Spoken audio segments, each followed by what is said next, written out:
Okay. Good morning, everyone. Welcome to the class. Happy rainfall. जिसकी वजह से तुम्हारी छुट्टी हो गई और हम लोग जल्दी क्लास ले रहे हैं आज. ओके, लास्ट क्लास अगर आप लोग को याद हो तो हम लोगों ने कहाँ तक किया था. ऑर्गेनिक इनऑर्गेनिक वाला जो पोर्शन था वो हम लोगों ने कंप्लीट कर लिया था. चलिए जी. मुझे पता है बहुत सारे तो अभी नहाए धोए भी नहीं होंगे, तो पढ़ के तो पता नहीं क्या ही आए होंगे. तो हम एक काम करते हैं, खुद ही चीजों को रिवाइज कर लेते हैं. करेक्ट. हमने उस दिन जब पढ़ा था, क्लास अपनी स्टार्ट की थी कि क्या होते हैं मैम इंट्रोडक्शन में बायोमोलिक्यूल्स. फिर हमको पता चला मैम कि बायोमोलिक्यूल्स वो मॉलिक्यूल्स होते हैं जो कि लिविंग ऑर्गेनिजम्स को बनाते हैं, क्योंकि बायो का मतलब सिंपल सा होता है हमारे लिए लिविंग, एंड मॉलिक्यूल्स मतलब थे वो कंपाउंड जो कि इन्हें, जिससे कि ये जो लिविंग ऑर्गेनिजम्स हैं वो बने हुए हैं. एंड तक हमको समझ में आ चुका था कि हमारे पास कौन कौन से लिविंग मॉलिक्यूल्स हैं जिन्हें हम बायोमोलिक्यूल्स कह सकते हैं. तो वो थे मैम फॉस्फोलिपिड्स, देन हमारे कार्बोहाइड्रेट्स, फिर हमारे क्या बोलते हैं, कौन से थे, अमाइनो एसिड्स. ठीक है. एंड नेक्स्ट हमारा और कौन सा था, न्यूक्लिक एसिड. ठीक है. आई होप थोड़ा बहुत, सारा मैं एक्सपेक्ट नहीं कर रही हूँ, थोड़ा बहुत आपको सबके बारे में सब कुछ पता है. न्यूक्लिक एसिड जैसे हमारा क्या था, न्यूक्लिक एसिड मैम हमारा जेनेटिक मटेरियल था. करेक्ट. तो न्यूक्लिक एसिड जेनेटिक मटेरियल था, और जेनेटिक मटेरियल कितने होते हैं, अगर हम सारे लिविंग ऑर्गेनिजम्स को लेके चल रहे हैं तो हमारे पास मैम दो टाइप के जेनेटिक मटेरियल देखने को मिल रहे थे. That was your DNA and हमारा आरएनए. करेक्ट. लगभग चीजें आपको डीएनए आरएनए के बारे में क्या थी, थोड़ा सा एक आइडिया था, बट यस बहुत ज्यादा नहीं था. हमने थोड़ा सा क्या पढ़ा था कि जो डीएनए होते हैं वो हमारे किससे मिलके बने होते हैं मैम, वो तीन चीजों से मिलके बने होते हैं. Nitrogenous bases. कौन कौन से होते हैं नाइट्रोजनस बेसेस, बोलो बोलो. एडेनिन. नहीं, नाइट्रोजनस बेसेस डायरेक्ट आप पूरा एडेनिन का नाम नहीं लोगे. Ma'am purines. बिल्कुल सही विवेक. प्यूरिन्स और दूसरा मैम पिरामिडीन वजह से खाना. हाँ जी बिल्कुल सही. सॉरी लड़के ने प्यूरिन्स एंड पिरिमिडीन्स. और उसके बाद जो आप लोग आंसर दे रहे हो ना योगिता, एंड अभी किसी ने, बच्चे ने आंसर लिखा भी, क्या तो नाम है, हाँ जी वर्षा आपने भी सही बोला, थोड़ा सा लेट हो गए बस. नाजो. ठीक है, नाजो आपने बिल्कुल सही बोला. बट अब हम बताएंगे कि प्यूरिन्स में हमारे कौन से आते हैं मैम, एडेनिन और गुआनिन. और हमारे पिरिमिडीन्स में आते हैं ma'am thymine and uracil and cytosine. फिर हमें ये भी चीजें बहुत अच्छे से याद है मैम कि थाइमीन हमारा तब आता है जब हमारा केस होता है किसका, डीएनए का. एंड यूरेसिल हमारा तब आता है मैम जब हमारा केस होता है आरएनए का. करेक्ट. इतनी बातें सबको याद है. और most of the class very good कि आप लोगों, आप में से बहुत सारे बच्चों ने ग्रुप में भी मैसेज वो डाला था. And yes apart from that बहुत सारे बच्चों ने मुझे क्या बोलते हैं खुद से पर्सनली भी फोटो खींच के भेजा था. And I am really very happy कि आउट ऑफ 17 जो 11 स्टूडेंट्स हैं, टोटल मेरे पास 11 आए थे होमवर्क किए हुए, 11 स्टूडेंट्स ने मुझे अपना ये होमवर्क कंप्लीट करके भेजा था. और बाकी जो ये 6 बिजी लोग हैं प्लीज वो भी अपना कर लें, क्योंकि अब आपको ना चीजें थोड़ी सी समझ में आने लगेंगी. कैसे, जैसे अब मैं अगर लास्ट क्लास में आपको डायग्राम बनाती और मैं आपसे कहती कि जो ये हमारे न्यूक्लिक एसिड्स हैं, सॉरी नाइट्रोजन, हाँ न्यूक्लिक एसिड. ठीक है, ये न्यूक्लिक एसिड हमारे तीन चीजों से मिलकर बने होते हैं. मैंने उस दिन भी आपको बताया था, मैंने आपसे कहा था नाइट्रोजनस बेसिस है ना, फिर मैंने आपसे कहा था शुगर, और मैंने आपसे कहा था फॉस्फेट. यही तीनों चीजें बताई थी मैंने आपको, क्योंकि न्यूक्लिक एसिड जो होते हैं वो इन्हीं से मिलके बने होते हैं. फिर हमने बात भी ये भी कर ली थी कि जब डीएनए होगा तो इट इज डीऑक्सीराइबोस, है ना.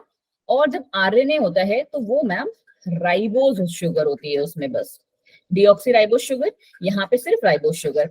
आगे कहानी इसमें क्या थी, आगे कहानी अब आपको जाके ना चीजें क्या होंगी थोड़ी सी समझ में आएंगी. जिन्होंने स्ट्रक्चर बना के भेजा था कुछ कुछ याद है, मैं एग्जैक्ट स्ट्रक्चर नहीं बना रही हूँ, बस एक हल्का सा आपको आउटलाइन दे रही हूँ. ये किसका स्ट्रक्चर था, प्यूरिन से या पिरामिडीन से, बोलो बोलो. योगिता, नरगिस, आप लोगों ने तो बना के भेजा था मुझे. ये किसका स्ट्रक्चर है, ये मैम प्यूरिन्स का स्ट्रक्चर है. दैट मींस मैम ये एडेनिन एंड गुआनिन में से किसी का स्ट्रक्चर होगा. अब आपको ये भी पता है कि यहाँ पे हमें क्या करना होता है, नंबरिंग्स करनी होती है. नंबरिंग्स मींस, क्योंकि आपको पता है कि ये एक नाइट्रोजनस बेस है, ठीक है, चाहे एडेनिन चाहे गुआनिन। ये एक नाइट्रोजनस बेस है, तो यहाँ पे ना हम लोग क्या करते हैं, नंबरिंग करते हैं, 1 2 3 4 5 6 7 8 9। ठीक है, ये इनकी 9 क्या है, डिफरेंट डिफरेंट पोजीशन है। अब मैं ये नहीं कह सकती क्योंकि ये कार्बोहाइड्रेट है तो ये यहाँ पे कार्बन होंगे, क्योंकि ये क्या है मैम, नाइट्रोजनस बेसिस है। ठीक है, नाइट्रोजनस बेसिस में आपको पता है मैम, कार्बन भी हो सकता है, नाइट्रोजन भी हो सकता है। ठीक है, तो इसीलिए हम इसको यहाँ पे स्पेसिफाई नहीं करते हैं। बट अब जो आपको मैं चीज आज की क्लास में सिखाना चाहती हूँ वो ये है कि जो ये शुगर है, क्योंकि हमने क्या बोला, न्यूक्लिक एसिड इन तीनों से मिल के बने हुए हैं। तो मिल के मतलब क्या, कि हमने एक ग्लास में नाइट्रोजनस बेस लिया, फिर हमने शुगर डाला, फिर हमने फॉस्फेट डाला, ऐसा कुछ हुआ है? नहीं, है ना, खुद से भी सोचो। ये आपस में एक दूसरे से बॉन्ड्स की हेल्प से कनेक्टेड होते हैं। उस दिन मैंने आपको एक चीज सिखाई थी कि हमारे अमाइनो एसिड्स जब मिलते हैं तो क्या बनाते हैं ये मिलके, बोलो बोलो। Ma'am protein. प्रोटीन। योगिता आप आंसर नहीं दोगे, ठीक है। अब नेक्स्ट विवेक, चलो आप बोल सकते हो, ठीक है। ये आपस में किससे जुड़े हैं, what is this? Peptide bond. बिल्कुल सही। चलो जी, नरगिस आपको भी पता था, आई एम ग्लैड। ठीक है, जिसको भी आंसर पता हुआ करे फटाफट से टैप टैप कर लिया करो, सो दैट मुझे लगे कि हाँ तुम लोग होश में हो। ठीक है, तो अब मैं उस दिन ना आपको थोड़ा सा और स्पेसिफाई करना भूल गई। जैसे अब आपको ये पता है कि प्रोटीन्स मतलब सॉरी ये अमाइनो एसिड्स मिलकर प्रोटीन बनाते हैं। अगर ना अब आपसे कोई कायदे से पूछेगा आंसर ना कि व्हाट आर प्रोटीन्स, तो आपको आंसर क्या देना होगा, proteins are the monomers of amino acid which are linked together या बाइंड टुगेदर बाय या फिर with the help of peptide bond. मैं फिर से बोल रही हूँ कि प्रोटीन्स आर द मोनोमर्स या कह लो पॉलीमर्स। ठीक है, monomers of different amino acids आपको कहना पड़ेगा, या फिर आप कह लो polymers of amino acid, monomers मत कहो, सॉरी। ठीक है, I apologise. Proteins are the polymers of different amino acids joined together by peptide bond. याद रहेगा अब ये सबको, है ना, पेप्टाइड बॉन्ड से जुड़े होते हैं। तो ये डेफिनेशन आपको रटी होनी चाहिए। अगली कहानी हम लोग अब यहाँ पे क्या पढ़ रहे थे कि ये रहा हमारा नाइट्रोजनस बेस। ये शुगर से किससे जुड़ा होगा, तो ये शुगर से 9th जो इसका काम होगा ना, यहाँ पे नाइट्रोजन आएगा। ठीक है, नाइट्रोजन होता है यहाँ पे, अगर आप लोग को स्ट्रक्चर याद हो तो जो 9th नाइट्रोजन कंपाउंड है उससे ये जुड़ा होगा। और नीचे यहाँ पे कौन से कार्बन से जुड़ा होगा, नीचे मैम ये, क्योंकि हमने पता है कि यहाँ पे क्या है, शुगर है, तो ये शुगर का आप ऐसे करके थोड़ा सा स्ट्रक्चर बना लो। ठीक है, आपको पता होना चाहिए कि यहाँ पे 5 कार्बन शुगर्स होती हैं। अभी तक नहीं पता था, मुझे पता है आप लोगों को, बट अब सीख लो ये बात कि यहाँ पे जो हमारे पास नाइट्रोजनस बेसिस आपको पता चल गए हैं कि चारों में से कौन सा होगा। शुगर कौन सी होती है मैम, यहाँ पे 5 कार्बन शुगर होती है। 5 कार्बन का मतलब क्या होता है मैम, कार्बन का मतलब होता है जो ये पोजीशन होती है ना, ये। अब आप यहाँ पे जिसे कहते हैं ना, गारंटी से बोल सकते हो कि ये जो पोजीशन है ना मैम, ये यहाँ पे, बट यहाँ पे ऑक्सीजन। ठीक है, ये जो 4 पोजीशंस आपको दिख रही है ना, ये हमारे कार्बन कंपाउंड्स है, ये हमारे यहाँ पे कार्बन है। तो मैम 5वां कार्बन कहाँ है, एनीवन? क्यों नरगिस, 5वां कार्बन कहाँ होगा? जैसे ये पहला कार्बन है, ये दूसरा कार्बन है, ये तीसरा कार्बन है, ये चौथा कार्बन है, 5वां कार्बन कहाँ होगा? नो, ओके ऊपर। ओ के ऊपर नहीं हो सकता बच्चे। ठीक है, it will be always on 5 के ऊपर, सॉरी 4 के ऊपर। ठीक है, वो भी कैसे होगा, CH2OH के फॉर्म में। ठीक है, समझ में आई ये बात? अब अगर मैं आपसे पूछूं, रुको अभी इसको भी हम लोग और भी अच्छे से कर लेते हैं। ठीक है, CH2OH, अभी के लिए CH2 ही रहने देते हैं। ठीक है, यहां से ये एक यहाँ पे O लगा देते हैं। ठीक है, यहां से ये किससे जुड़ा होगा बच्चे, आगे पता है आपको? कौन सा रह गया तीसरा पार्ट हमारा?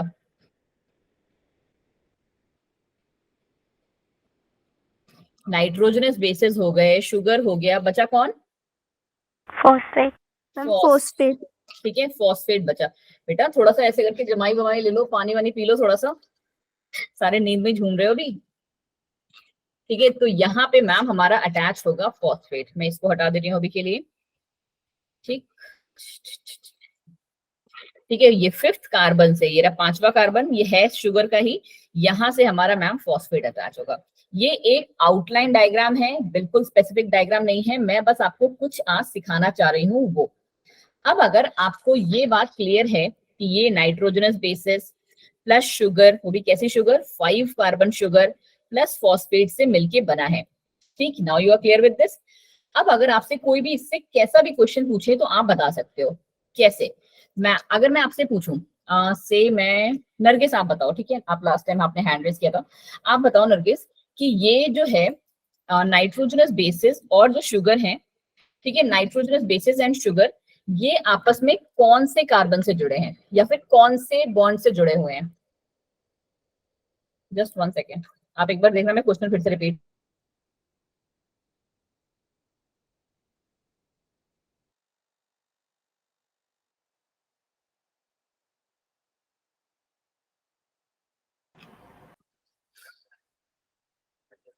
चलिए जी, सो सॉरी जी, मैं आपसे क्वेश्चन फिर से रिपीट करती हूँ।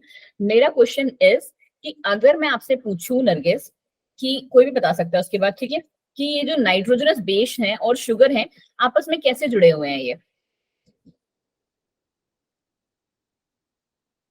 नरगिस। मैम पेप्टाइन बॉन्ड से। नहीं, मैं बॉन्ड का नाम नहीं पूछ रही, बॉन्ड तो मैं आपको बताऊंगी अभी। बॉन्ड यहाँ पे पेप्टाइड बॉन्ड नहीं होता बच्चे, ग्लाइकोसिडिक बॉन्ड कहते हैं उसे, बट अभी के लिए रुक जाओ। बस मुझे ये बताओ कि ये आपस में किससे जुड़े हुए हैं? आपको क्या दिख रहा है यहाँ पे नरगिस?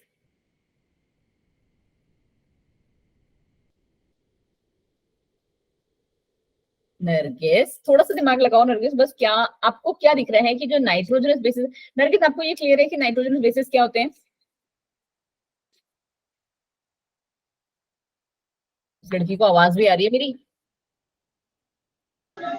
Yes ma'am. तो बताओ बेटा, नाइट्रोजनस बेसिस क्या होते हैं, ये समझ में आ गया ना? ये इनमें से कौन सा नाइट्रोजनस बेस है?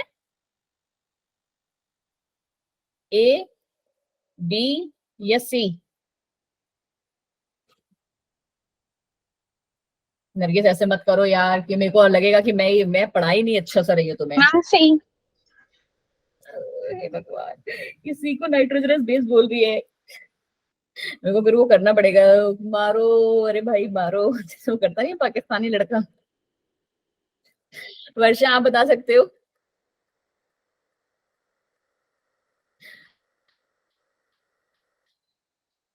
यार तुम लोग बहुत ही गंदे बच्चे हो। मैम ए योगिता, होगा इसका नाइट्रोजियस बेस। हाँ जी, चलो शुक्र है, किसी ने तो सही आंसर दिया। ए है नाइट्रोजनस बेस। अब ये नाइट्रोजनस बेस जो ए है वो शुगर से कैसे जुड़ा हुआ है? मैम कार्बन से। वही तो पूछ रही हूँ, कौन सी कार्बन से? कार्बन भी आपको नहीं बोलना था, पता है बच्चे, सिर्फ आप ये बोल देते कि मैम ये जो नाइट्रोजनस बेस का 9 वाला है ना, उससे, और जो शुगर का 1st कार्बन है, क्योंकि यहाँ तो आप श्योर हो ना कि यहाँ कार्बन है ना, शुगर का 1st कार्बन है ना, ये उससे जुड़ा हुआ है। बस इतना सा मैंने पूछा था नरगिस, इतना हार्ड क्वेश्चन बना दिया आपने उसे।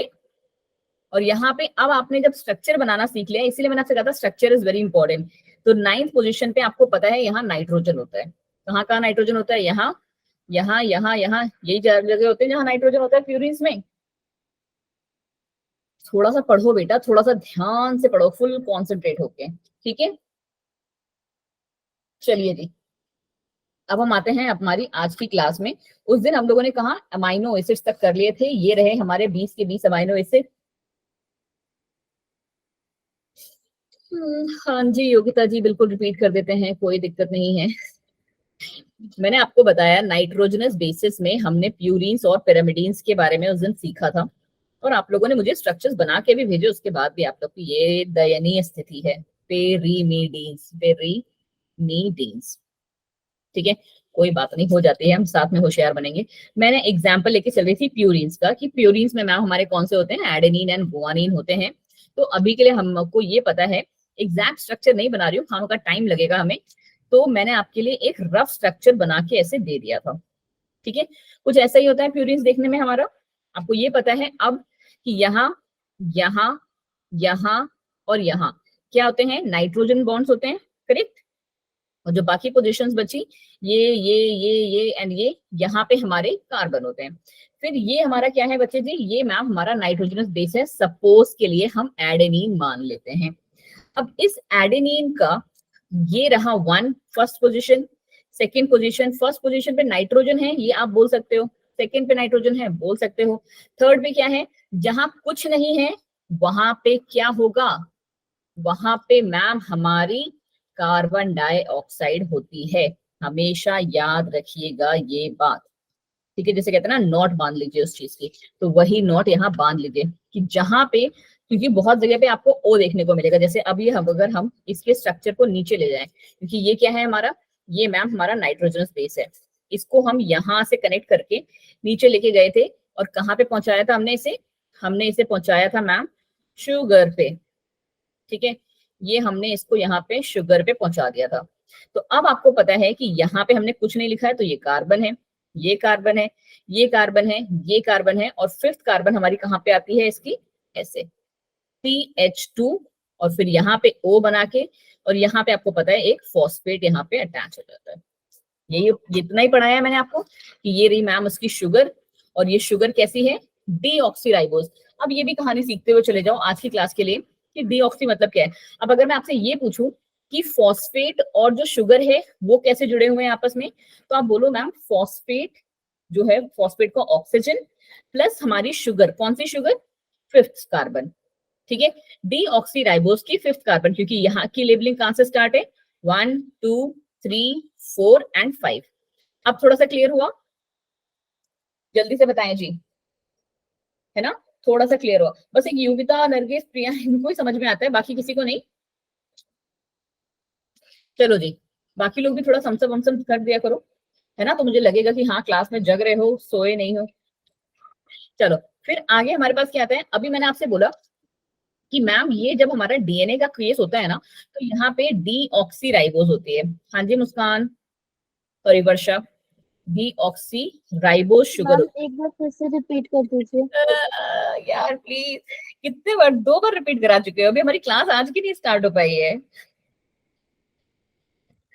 ऐसे मत करो वर्षा, वर्षा मुझे पता है बहुत वर्षा हो रही है बट उस चक्कर में अब बाहर थोड़ा बैठी हो छाता लेके। देखो बेटा ये नाइट्रोजनस बेस है, ये first second third fourth fifth sixth seventh eighth ninth, तीसरी बार रिपीट कराने मुझे नींद आने लगी, तुमको समझ में नहीं आ रहा है। ये 9th पोजीशन से, नाइट्रोजनस बेस की 9th पोजीशन से, ठीक है, ऐसे इतना शुद्ध हिंदी में सही है, नाइट्रोजनस बेस से प्लस का शुगर की, जो हमारी शुगर है डीऑक्सीराइबोज शुगर, शुगर की फर्स्ट कार्बन से जुड़े होते हैं ये दोनों आपस में, ठीक है। अब अगर आपसे पूछे कि फॉस्फेट और शुगर कैसे जुड़े हैं, तो फॉस्फेट और शुगर फिफ्थ कार्बन ऑफ हमारी शुगर, ठीक है, प्लस फॉस्फेट डायरेक्ट ऑक्सीजन के साथ, ठीक है, ये इससे जुड़े होते हैं। अब मैं जो आपको पॉइंट बताना चाह रही थी वो ये पॉइंट है हमारा कि मैम इसे डीऑक्सीराइबोज क्यों बोला, किसी ने भी नहीं पूछा मुझसे क्लास में कि डीऑक्सीराइबोज क्यों बोलते हैं, कोई बताएगा क्या, अगर आप लोग को पता है तो। एनीवन इन द क्लास जिससे पता है कि जैसे मैंने आपको 10 बार बोला ना कि आरएनए में हमारे पास राइबोज शुगर होती है, बल्कि डीएनए में डीऑक्सीराइबोज होती है, क्या मतलब होता होगा इस बात का,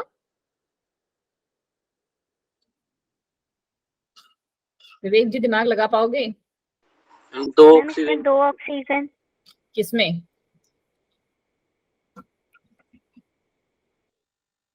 जो राइबोज शुगर है। राइबोज शुगर में 2 ऑक्सीजन और डीएनए में,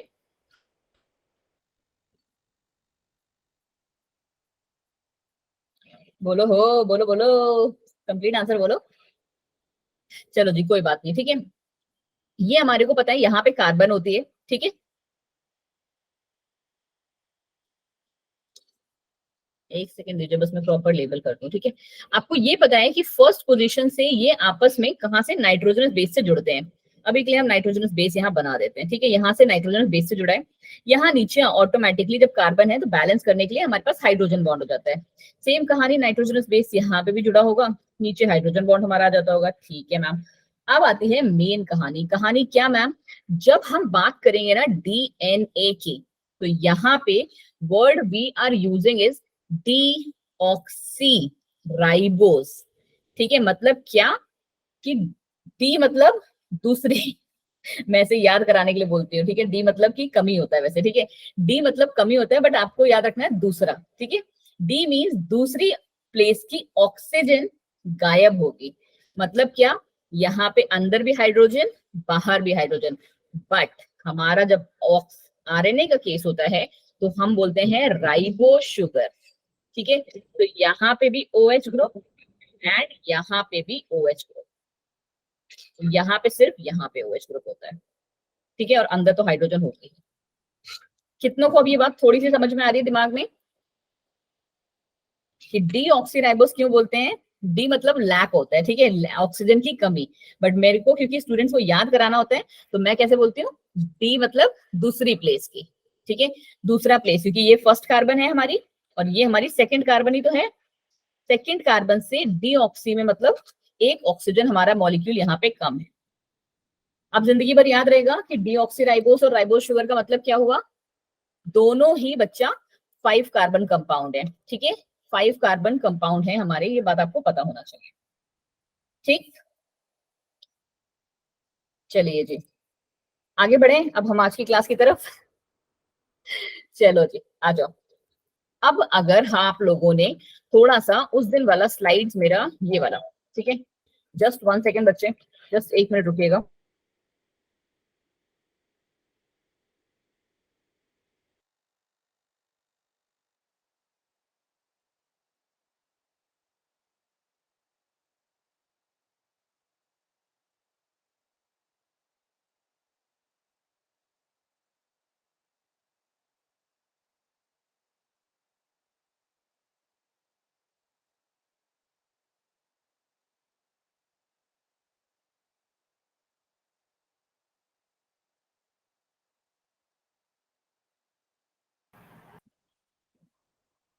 hello ji, sorry ji, sorry for the disturbance.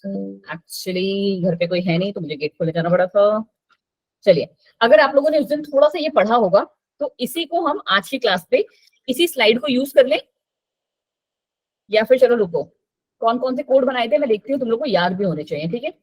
चलो प्रियंका, पहला कोड आप बताओ, कौन सा कोड मैंने आपको पहला दिया था? 20 अमाइनो एसिड्स अभी हमने करने हैं।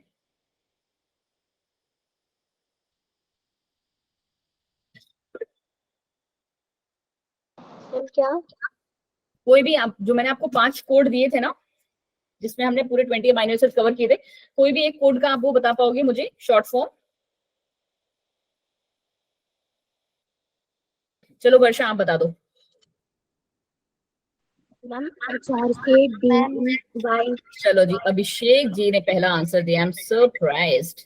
गैवलिम, ठीक है। और किसी ने अभी बोला क्या? HRK, right. और कौन सा था? DE, ठीक है, HRK के बाद DE, WYF। Wife. Ma'am WYF। चलिए जी, WYF मतलब वाइफ। और फिफ्थ मैम QSTN। CQSTN, ठीक है। इसका पता है कोई कोड भी ऐसे करके कुछ बना बताया हुआ था, CNG का स्टेशन ऐसे करके कुछ तो बोलते थे, बट कोई नहीं। बट मेरे अकॉर्डिंग आप लोग को याद हो चुके हैं, ठीक है, लगभग लगभग। और आपको पता है कोर्स के भरोसे हम अपनी जिंदगी नहीं काट सकते, थोड़ा सा हेल्प कर सकते हैं पर बहुत ज्यादा नहीं। चलो जी, अब अगर आपको थोड़ा सा और पता हो तो आपको पता है कि HRK किस टाइप का अमाइनो एसिड है? बोलो बोलो। एसिड। ये एसिडिक, बेसिक। वही मुझे लगा, पता नहीं मैं ही गलत हूँ, ठीक है। ये मैम हमारा एक बेसिक अमाइनो एसिड है, ठीक है। और जो ये डी ही है, ये कैसा अमाइनो एसिड है? ये हमारे एसिड है, इसका तो नाम भी वैसे ही है ना, aspartic acid and glutamic acid. ये तो अपने नाम को ही बताता है कि ये मैम हमारा देखो मैंने क्या लिखा हुआ है, बेसिक एसिड है, ठीक है, बेसिक अमाइनो एसिड है, और ये हमारा एसिडिक अमाइनो एसिड्स हैं, ठीक है। ये क्या था हमारा वाइफ,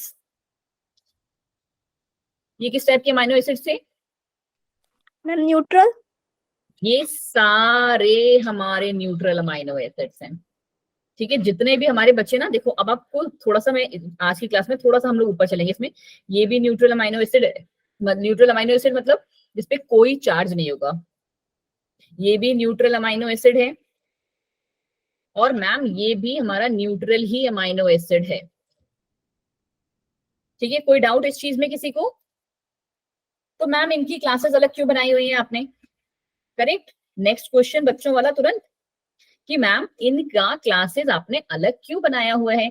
तो बेटा जी इनका क्लासेस हमने अलग इसलिए बनाया हुआ है कि अगर आपने ना, किसी ने भी अच्छा इन तीनों को गूगल करके देखा था, जो ये वाइफ वाले हैं, फिनाइल एलेनिन, टायरोस, कौन सा है, टायरोसिन एंड ट्रिप्टोफैन, किसी ने भी इनको गूगल करके इनकी इमेज देखी है क्या? नहीं? एक काम करिए, अभी आप लोग टायरोसिन, ठीक है, प्लस ये ट्रिप्टोफैन, फटाफट से, ठीक है, और फिर हमारे पास जो है ये फिनाइल एलेनिन, इनको गूगल करिए एक बार फटाफट से। और कोई भी बच्चा ना इसको गूगल करके ना प्लीज ग्रुप में पेस्ट कर देना, अपने वाले 25 वाले में, फटाफट से इनके स्ट्रक्चर एक बार ऐसे गूगल करोगे ना, तो आपको पता है क्या देखने को मिलेगा, कि ये तीनों मैम ऐसे अमाइनो एसिड्स हैं जिनके पास ना एक रिंग बन रही है, जिनका जो एक स्ट्रक्चर है वो किसी भी तरीके से, एक चाहे पेंटोस रिंग, ठीक है, चाहे हेक्सागोनल रिंग, इनके पास ना एक रिंग बनती है इन तीनों में, ठीक है। इसीलिए ये हमारे अमाइनो एसिड्स को एक सेपरेट कैटेगरी में डाल दिया है, ठीक है, कि अगर आपसे कोई पूछे कि वो अमाइनो एसिड जिनमें रिंग होती है, तो आप तुरंत ही बता सकते हैं, ठीक है। और ये हमारे नॉर्मल अमाइनो एसिड्स हैं, न्यूट्रल अमाइनो एसिड्स हैं, जिनपे कोई चार्ज नहीं, कुछ नहीं, सबसे सिंपलेस्ट, ठीक जी। और सीक्यूएसटीएन का भी वही हाल है। चलिए जी, अब आ जाते हैं हम इन वाले पार्ट्स पे, ठीक। क्या कहानी है मैम, देखो जो मैंने आपको अभी पढ़ाया वो अगर आपको आ गया है, तो ये तो आपको बिल्कुल बच्चों वाला लगेगा अब, कि हमने इनको एसिडिक क्यों बोला, इनको बेसिक क्यों बोला, इनको न्यूट्रल क्यों बोला। आई होप आप सबको क्या याद होगा, अमाइनो एसिड का स्ट्रक्चर कैसे था, विवेक बताओगे? ये first position, second position, third position, fourth position. Right side second वाली जो पोजीशन है उसमें COOH, COOH, पोजीशन पे हाइड्रोजन, गुड। और ये फोर्थ पोजीशन पे H2N था, और ये जो थर्ड पोजीशन है मैम ये डिसाइड करती है कि अमीनो एसिड कौन सा होगा। विवेक H2N नहीं बोलते हैं, NH2 बोलते हैं, लिखते हैं H2N है, बट बोलते हैं H2, मतलब H2N नहीं बोलते हैं, NH2 बोलते हैं, ठीक है, ये NH2 है, ठीक है, H2N नहीं बोलोगे थे आप, हाँ जी। और यहाँ पे हमारा क्या आता है मैम, इसको हम फंक्शनल ग्रुप कहते हैं, कि यहाँ पे मैम फंक्शनल ग्रुप आता है। बिल्कुल सही बताया लड़के ने, और एक ही सांस में बता भी दिया, ठीक है। जस्ट एक सेकंड दीजिए, अब मैं इसको थोड़ा सा आपको और क्लैरिटी दूं। अब साथ में ना ध्यान से देखते हुए चलना, क्योंकि अब हमारी कहानी किस पे चलेगी, इस पे। देखो पहली बात तो ये सीख लो कि ये जो स्ट्रक्चर है हमारा सारे अमाइनो एसिड्स के लिए एप्लीकेबल है, और ये कौन से वालों के लिए बिल्कुल ही एग्जैक्ट एप्लीकेबल है, that is for your neutral amino acid. Neutral amino acids के लिए ये बिल्कुल एप्लीकेबल है। क्यों मैम? सबसे पहले न्यूट्रल वाले पे ध्यान दो। ये कह रहे हैं न्यूट्रल वाले में 1 अमाइनो ग्रुप होता है, 1 कार्बोक्सिल ग्रुप होता है। क्या ये डायग्राम इसको पूरी तरीके से जस्टिफाई कर रहे हैं? एक अमाइनो ग्रुप, एक कार्बोक्सिल ग्रुप, ठीक है, इसको कार्बोक्सिल बोलते हैं ना, कार्बोक्सिल, जिनको नहीं पता है, और ये हमारा अमाइनो, करेक्ट। चलो जी, फिर क्या कह रहा है, अब आ जाओ बेसिक वाले पे। बेसिक का मतलब क्या? बेसिक का मतलब ये कह रहा है कि 2 अमाइनो ग्रुप्स हैं एंड 1 कार्बोक्सिल ग्रुप है। अब कैसे बनेगा मैम? पीछे क्यों जा रहा है बार-बार? चलो, अब कैसे बनेगा? बेसिक का मतलब उसने क्या बोला आपसे, न्यूट्रल का ये समझ में आ गया। अब मैं अगर कुछ छोटा कर, बेसिक का बोलूं तो बेसिक का कैसे बनाओगे? मैम आर की जगह पे कोई बेस लगा दें। आर की जगह पे कोई बेस लगा दोगे? चलो एक तरीके से अगर थोड़ा सा बोलो तो सही कह रही हो, बट बहुत ज्यादा करेक्ट नहीं है। और कोई? Ma'am math. चलो जी कोई मैम बात आर नहीं। की जगह पे NH2। नहीं नहीं, चलो सुनो मेरी बात। जब हम बेसिक अमाइनो एसिड की बात करते हैं या फिर हम क्या बोलते हैं एसिडिक अमाइनो एसिड की बात करते हैं, तो हमको ना क्या चेंजेस देखने को मिलेंगे स्ट्रक्चर में। देखो डेफिनेशन से आपको ये समझ में आ गया मैम कि हम बेसिक अमाइनो एसिड उनको कहते हैं जिनके पास 2 अमाइनो ग्रुप्स होंगे और एक कार्बोक्सिल ग्रुप होगा। इसमें एग्जाम्पल आपको लाइसिन और आर्जिनिन दिया भी है। और अगर आप ना इनका स्ट्रक्चर देखोगे ना, आपकी एनसीईआरटी में भी इसका स्ट्रक्चर्स है ना शायद, if I am not wrong. NCERT खोल के नहीं बैठे हो तुम लोग आज? Yes ma'am. नाजो एनसीईआरटी में इसके स्ट्रक्चर्स है ना? Yes ma'am. फटाफट से अपनी एनसीईआरटी खोलो, थोड़ा मेरे लिए हेल्पफुल हो जाएगा तुम्हारे साथ पढ़ाने के लिए।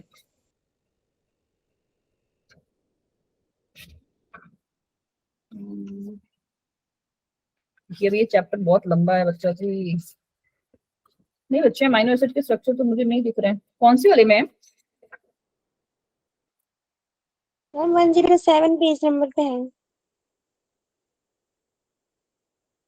तुम्हारे पास नई वाली होगी ना, मेरे पास पुरानी वाली है भाई। यस। पुराने वाले में तो 145 पे है। पहली वाली में 145 पे, उसमें तो 1-2 अमाइनो एसिड ही दिए हुए हैं ना। इसमें भी 3 ही है। अच्छा उसमें भी 3 ही फिर तो चलो कुछ नहीं हो सकता। फिर तो वरना फिर तो तुम लोग को 1 सेकंड सब्र ही करना पड़ेगा। कोई बात नहीं, कोई बात नहीं, कोई बात नहीं। मैं यहाँ पे हूँ तो आप लोग को बिल्कुल भी चिंता करने का जरूरत नहीं है। हमें चाहिए क्या? Basic amino acids, right.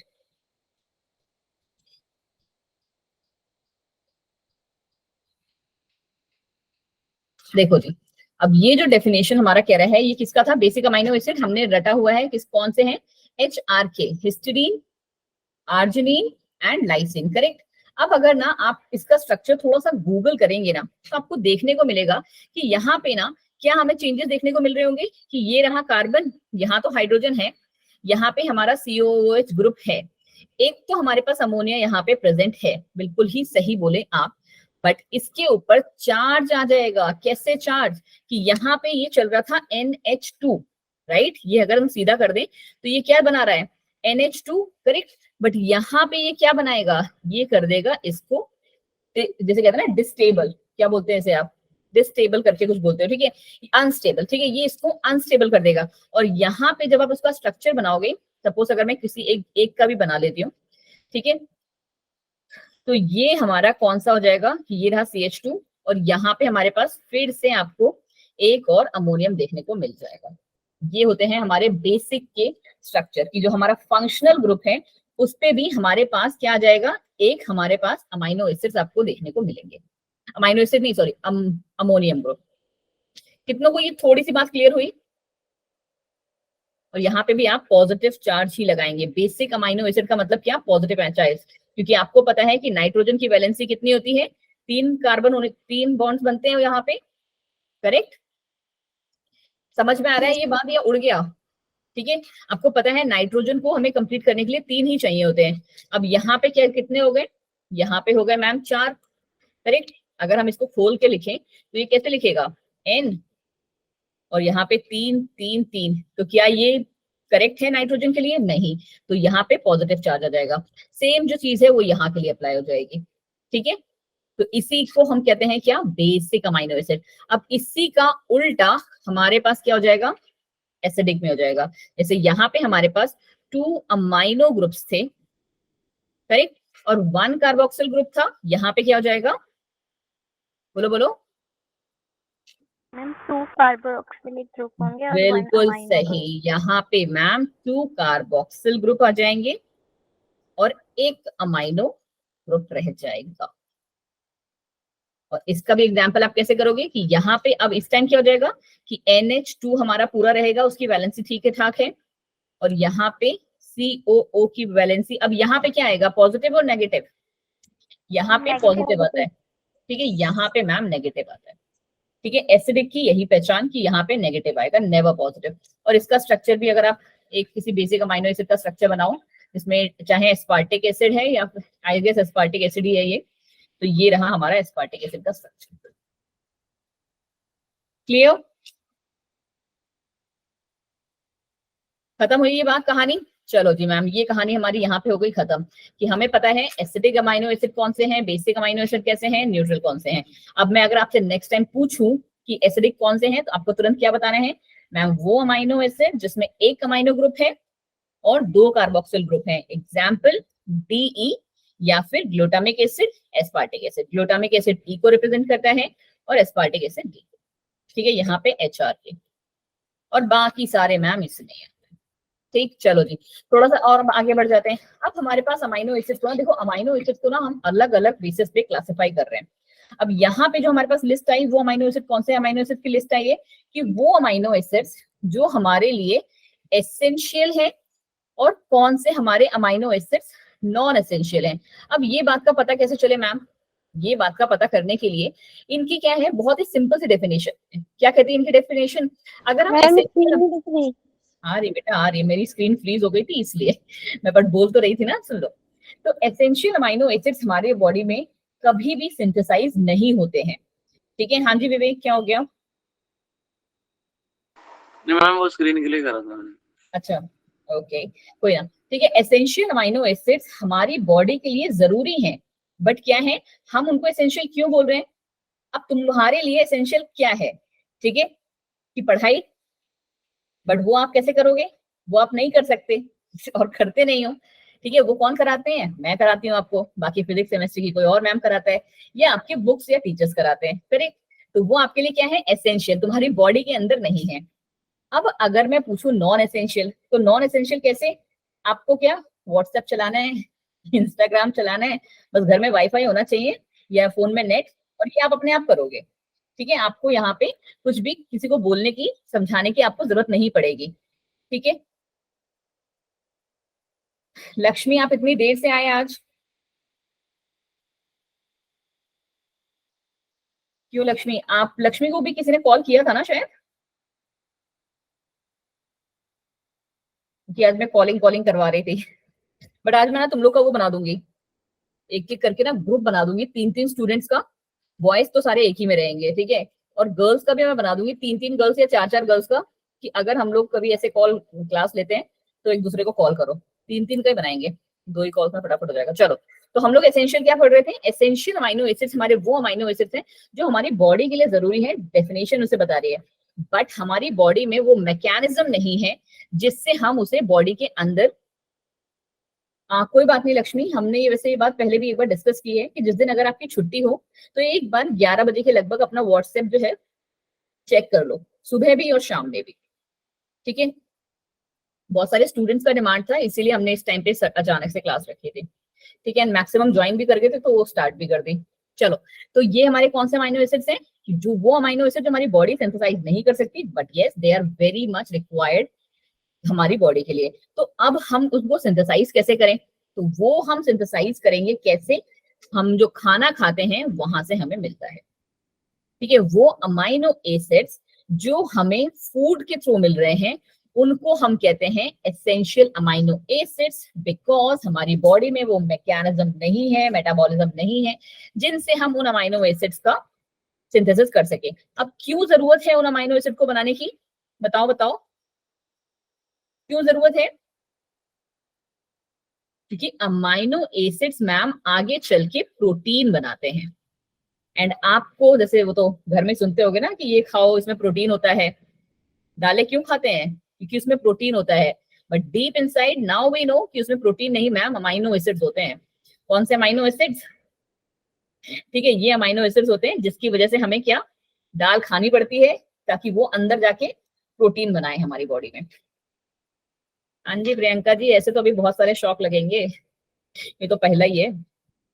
चलो, तो हमारे बॉडी में उसको सिंथेसाइज नहीं कर सकती, हम बाहर फूड पे डिपेंडेंट हैं और वो हमें बाहर से जरूर लेना चाहिए। और कौन से ऐसे अमाइनो एसिड्स होते हैं? तो वो है ल्यूसिन एंड आइसोल्यूशन। डन, ठीक है। फिर नॉन एसेंशियल क्या है? बिल्कुल इसका उल्टा। अब ऐसा नहीं है कि नॉन एसेंशियल का मतलब है कि वो हमारी बॉडी के लिए जरूरत नहीं है, बट हमारी बॉडी उनको बनाने के लिए कैपेबल है, तो उनको हम नॉन एसेंशियल में डालते हैं।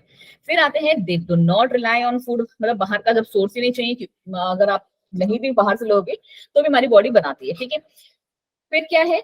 फिर है they are produced in our body from the breakdown of protein. अब वो बने कैसे हमारी बॉडी में, तो वो बने हैं प्रोटीन्स को तोड़ दो, प्रोटीन को आप तोड़ दो तो वो हमें अमीनो एसिड्स मिल जाएंगे, और ये रही उनकी लिस्ट, ठीक है। बट यस, यहाँ पे हमारा ये पार्ट खत्म नहीं होता है। अगर आपको जस्ट 1 सेकेंड, मेरे पास अभी वो कॉपी नहीं दिख रही मेरी, ठीक है कोई बात नहीं। आपका जो आज का फिर होमवर्क है, यहीं पे आप होमवर्क भी लेते जाइए कि you have to make a separate list of essential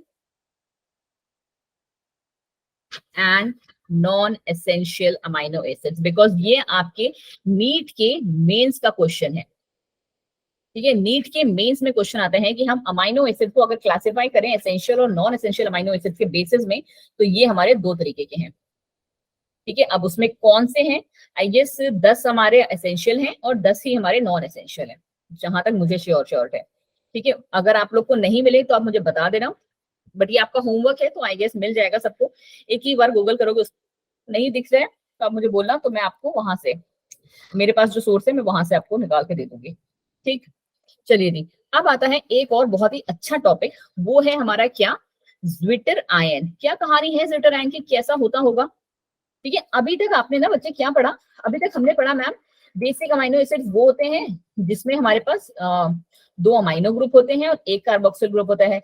acidic amino acids ma'am वो होते हैं जिसमें 2 कार्बोक्सिल ग्रुप होता है, 1 अमाइनो ग्रुप होता है। बट ज्विटर आयंस क्या होते हैं, ज्विटर आयंस भी एक तरीके से हमारे अमाइनो एसिड्स ही हैं, बट हम उनको ज्विटर आयन तब बोलेंगे, और वो कोई भी हो सकता है, ठीक है, कोई भी हो सकता है वो हम उनको ज्विटर आयन तब बोलेंगे जब हमारे दोनों के दोनों जो फंक्शन, ये वाले ग्रुप्स है ना, हमारे जो ये कार्बोक्सिल एंड अमाइनो ग्रुप्स हैं, दोनों पे चार्जेस होंगे, ठीक है। नाउ फॉर योर अंडरस्टैंडिंग, अगर हम इसका डायग्राम कैसे बना रहे थे, अभी तक हम डायग्राम बना रहे थे मैम कार्बन यहाँ पे, चलो इसके साथ ही हाइड्रोजन ले लेते हैं, वरना हमारा वो थोड़ा खराब, नहीं लेते हैं हाइड्रोजन, इसके साथ अलग ही लेंगे। ये रहा, हम लोगों ने डायग्राम कैसे बनाया था, COOH NH2, है ना विवेक जी, NH2, और यहाँ पे R, ठीक है। बट अब मैं अगर आपसे कह रही हूँ ज्विटर आयन, तो ज्विटर आयन का सिंपल सा मतलब है कि दोनों जो हमारे ग्रुप्स हैं, फंक्शनल ग्रुप्स, ठीक है, इन दोनों फंक्शनल ग्रुप्स के जो हैं उन पे चार्जेस होंगे। मतलब क्या, मतलब सिंपल सा इसका ये है कि ये हमारा जो हाइड्रोजन, कार्बन और ये R था, ये ऐसे ही रहेंगे, बल्कि जो ये कार्बोक्सिल ग्रुप है उस पे आपको पता है कैसा चार्ज आ जाएगा, नेगेटिव चार्ज, और यहाँ हमारा जो अमाइनो ग्रुप है उस पे हमारा पॉजिटिव चार्ज, ठीक। तो ये है हमारा क्या, ज्विटर आयन, छोटू सा एकदम मैंने आपको बता दिया, बट यस बच्चों की ना फुल बैंड बजती है इससे, पता नहीं क्यों।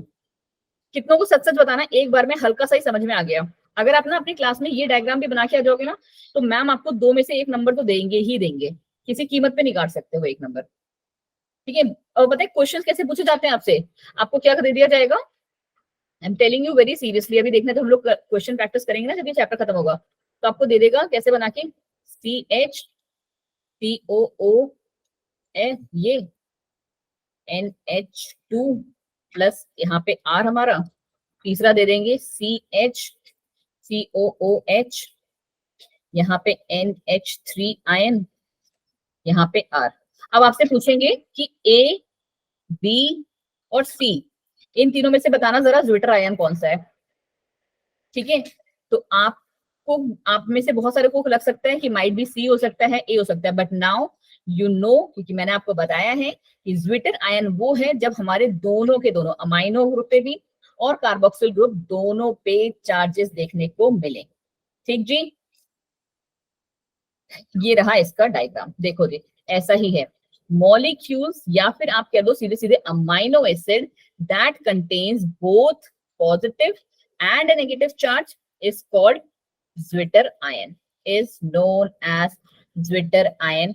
और अब इन तीनों में से आप देख के बता सकते हो, देख रहे हो यहाँ पे पॉजिटिव चार्ज है ना, यहाँ पे नेगेटिव चार्ज है, और यही हमारा ज्विटर आयन है। बल्कि यहाँ पे देखो OH है, यहाँ पे NH2 कंप्लीट है, दोनों कंप्लीट नहीं होने चाहिए, दोनों पे ही होना चाहिए।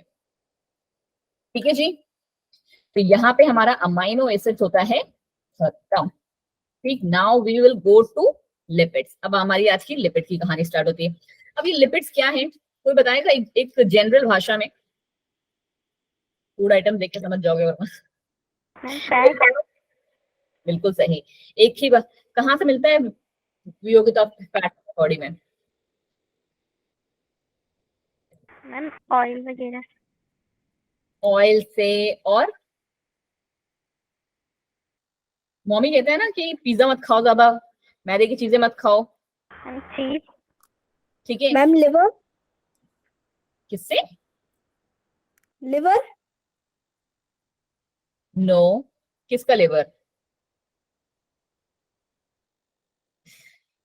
कह सकते हो, मतलब कि जो एनिमल्स होते हैं, जो मतलब जो नॉन वेजिटेरियन है, उनमें जब वो जो लिवर वगैरह खाते हैं तो उसमें होता है, बट क्या बोलते हैं, यस, हम जो जनरल पढ़ते हैं वो ऑयल, या फिर जो ये वाले पार्ट्स होते हैं आपके, जो पिज्जा, मोमोज, बर्गर, जितने भी ये हैवी फूड्स होते हैं उनमें हम कहते हैं। ठीक है, चलिए जी।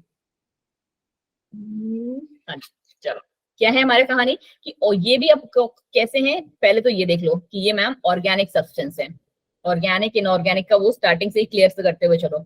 ये मैम हमारे ऑर्गेनिक सब्सटेंस हैं that are insoluble in water, they are, हाँ जी, ऑयली कंपाउंड्स, और कह सकते हो, चलो, इनसॉल्युबल है इन वाटर में। आपको पता है, आप तेल को पानी में मिलाओगे तो वो ऊपर तैरता रहेगा, but they are soluble in organic solvents. कुछ कुछ ऑर्गेनिक सॉल्वेंट्स में वो जो है, क्या बोलते हैं, सॉल्युबल होते हैं। अच्छा, आपके यहाँ अभी भी बारिश हो रही है क्या? तो दिल्ली वालों, अभी पहले हो रही थी। नो, क्योंकि मेरे यहाँ तो ना बहुत तेज बारिश भी हो रही है ना, यू कैन सी कि लाइट भी जा चुकी है।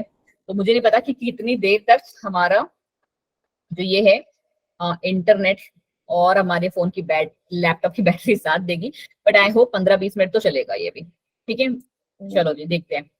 तो ये रहे हमारे, इनके तीन जो हैं आपके कैरेक्टरिस्टिक्स। अगर आपसे कोई लिपिड्स के बारे में पूछेगा तो पहले आप लिखोगे क्या, कि ये ऑर्गेनिक सब्सटेंस है, insoluble in water, insoluble in water and soluble in organic solvents. ठीक है, ऑर्गेनिक सॉल्वेंट्स में सॉल्युबल है। तीन चीजें पता चल गई। अब आपको पता होना चाहिए कि इनके टाइप्स कौन कौन से हैं। इनमें से कोई ऐसा जो आप जानते हो थोड़ा बहुत? Fats, wax, sterol, fat soluble vitamin, phospholipids and glycerides, किसी के बारे में हमने पढ़ा है थोड़ा सा? Ma'am phospholipid. क्या बात है, बिल्कुल सही बच्चा जी, खुश कर दिया आपने। बाकी लोग पता नहीं क्यों शांत हैं। फॉस्फोलिपिड्स के बारे में मैम हमने पढ़ा है कि ये कैसे होते हैं, ऐसे वाला। बेटा इसको याद रखो, ये आज इस बार में अभी नहीं याद करोगे ना तो 12th में तो तुम्हारी फुल बैंड बजने वाली है इससे। ठीक है, क्योंकि ये बहुत ही इंपॉर्टेंट, जब वो सिग्नलिंग वाले चैप्टर स्टार्ट होंगे ना, अगर ये चीज यहाँ पे क्लियर नहीं हुई, आई डोंट नो आपको कौन 12th में पढ़ाएगा। ठीक है, ये चीज आपकी यहाँ 11th में क्लियर नहीं होगी ना, तो ट्रस्ट मी 12th में कभी जिंदगी में क्लियर नहीं होगी। और ये पार्ट में आई गेस आपको तीसरी या चौथी बार बता रही हूँ। ठीक है, कि फॉस्फोलिपिड्स कितने इंपॉर्टेंट है, लास्ट क्लास में भी बताया था, इस क्लास में भी। और फॉस्फोलिपिड जब हमने पढ़ा था सेल्स वाले जो चैप्टर में, सेल स्ट्रक्चर वाले में, ठीक है, the basic unit of life में, उसमें भी मैंने आपको बताया था कि इन फॉस्फोलिपिड्स का क्या रोल है। चलो जी, अब एक एक करके हम सबके बारे में पढ़ते हैं। पहला आता है हमारा क्या, फैटी एसिड्स। ठीक है, बहुत ज्यादा डिटेल्स में आज नहीं जाएंगे, जब हमारा वो वाला सेक्शन होगा जिसमें हम थोड़ा सा डिटेल में पढ़ते हैं तब पढ़ेंगे उसमें। फैटी एसिड्स, फैटी एसिड की क्या कहानी है? जैसे अभी तक हमारे पास अमाइनो एसिड्स का एक जनरल फॉर्मूला चल रहा था ना, CH, साथ में यहाँ पे COOH, यहाँ पे NH2 और यहाँ पे R ग्रुप। ठीक है, ऐसे करके हमने पढ़ा था इसका। तो वैसे ही हमारे फैटी एसिड्स का भी क्या है, एक जनरल फॉर्मूला है। कैसे? ये रहा हमारा कि मैम लास्ट में COOH होगा, आगे कोई भी फंक्शनल ग्रुप लगा दो। मतलब क्या, क्या अगर मैं आपसे कहूं कि ये जो है,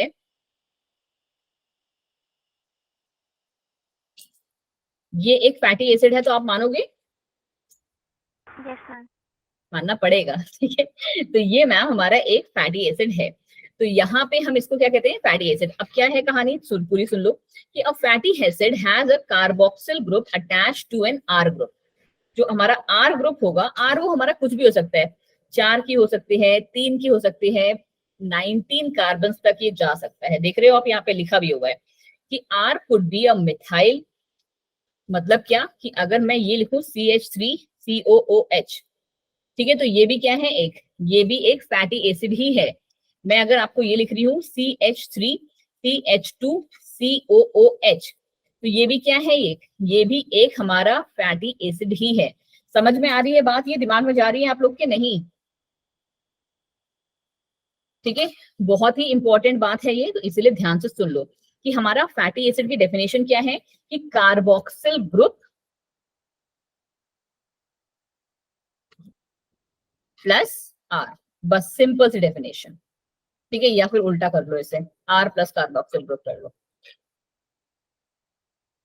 ठीक, R प्लस कार्बोक्सिल ग्रुप हमारी हो जाती है। अब ये R मैम हमारा कुछ भी हो सकता है, मिथाइल भी, इथाइल भी, आगे कौन से होते हैं, प्रोपाइल, तुम लोगों ने तो बहुत सारे पढ़े होंगे, मैम ब्यूटाइल। याद है, ठीक है, प्रोपाइल, ब्यूटाइल, पेंटेल, ठीक है, हेक्सेल, तो ये हमारे यहाँ पे कोई भी आ सकते हैं। कोई भी मतलब कहाँ तक मैम, तो हम सिर्फ और सिर्फ 19 कार्बन तक जा सकते हैं। 19 कार्बन का मतलब समझ रहे हो, CH3, फिर आगे क्या, CH2, कितने बार, 1 2 3 4 5 6 7 8 9, कितने, 19 है ना, 3 माइनस कितने, 16 टाइम्स आप यहाँ लिख सकते हो, और फिर लास्ट में COOH ग्रुप। ठीक, कहानी थोड़ी सी समझ में आ रही है इसकी। और इसके एग्जाम्पल हैं हमारे पैल्मेटिक एसिड एंड एराकिडोनिक एसिड। ठीक है जी, आगे बढ़ जाइए। अब ये भी आपका आज का होमवर्क बन जाता है कि मैंने आपको 2 बता दिए हैं, जितने आपके एनसीईआरटी में हैं, प्लस एटलीस्ट 5 के आपको नाम याद होने चाहिए। प्रियंका, आप एक जगह लिख लोगे क्या मैंने आज क्या क्या होमवर्क दिए हैं? Essential, non essential amino acid की लिस्ट, प्लस हमारे number types, different types of fatty acids, या फिर examples of fatty acid, NCERT के भी और उसके भी। देखो जी, यही चीज मैंने आपको भी बताई थी कि ये एक लंबी सी चेन है कार्बन की, CH2 CH2 CH2 करके जुड़े हुए हैं, और ये यहाँ पे लास्ट में यहाँ पे आके जुड़ गई है। ठीक, अब आती है एक और कहानी इसकी मैम। कौन सी कहानी मैम? कि हमारे पास ना हम इनको क्लासिफाई करते हैं, जैसे हमने अमाइनो एसिड्स को बहुत सारे में क्लासिफाई किया, वैसे ही हम फैटी एसिड्स को भी बहुत सारों में क्लासिफाई करते हैं। कौन से मैम? तो सबसे पहला हम ले लेते हैं सैचुरेटेड और अनसैचुरेटेड। अगर आप में से, मुझे नहीं पता कितने बच्चों ने कभी ऐसा किया है, बट आज जाके करना प्लीज। जो आपके घर में ना, सबके घर में रिफाइन या डालडा या फिर कुछ तो आता ही होता होगा, जिससे मम्मा सब्जी वब्जी सौंपते हैं, या देसी घी भी ले लो, ठीक है, घी भी हमारा आता होगा। ठीक है, अब ना उसके डब्बे पे जाना और उसका ना कॉम्पोजिशन पढ़ना। ठीक है, उसके कॉम्पोजिशन में पढ़ना, कभी किसी में लिखा होगा सैचुरेटेड फैटी एसिड, किसी में लिखा होगा unsaturated fatty acid. What does that mean? क्या कहानी है मैम इसकी? ठीक है, ये कहानी आपकी कहाँ पे इंपॉर्टेंट हो जाती है कि कौन सा ज्यादा खतरनाक है। देखो जी, सैचुरेटेड फैटी एसिड की सिंपल सी कहानी है कि ये सारे के सारे कहाँ पे, सिंगल बॉन्ड से आपस में जुड़े हुए हैं। ठीक है, कोई कुछ नहीं है, कुछ भी नहीं आएगा। मतलब क्या, एक लंबी सी चेन चलती चली जाएगी मैम। CH3 से स्टार्ट हुई, CH2 CH2 CH2, कितने 18 19 तक जहां तक आते हैं, और लास्ट में COOH करके आके खत्म। ठीक है, कुछ नहीं आएगा, एक सिंगल बॉन्ड से जुड़े हैं। बट जब हम बात करते हैं अनसैचुरेटेड फैटी एसिड की, तो वहां पे आपको क्या करना है, वहां पे हमारे पास क्या होता है, CH3 CH2 CH2 CH2, ठीक है, और एकदम बीचों बीच वाले पे भी हो सकता है या एंड पे भी हो सकता है। ठीक है, कहीं पे भी 2 डबल बॉन्ड हमारे पास यहाँ प्रेजेंट हो गए, तो यहाँ पे 2 नहीं आएगा, CH हो जाएगा। ठीक है, सॉरी जी, यहाँ पे CH, यहाँ पे CH, फिर बाकी चेन CH2 करके रन करती रहेगी। अब सपोज कर लो कि यहाँ पे एक और भी आ सकता है। ठीक है, जब आ रहे हैं हमारे डबल बॉन्ड्स, तो वो कितने भी आ सकते हैं।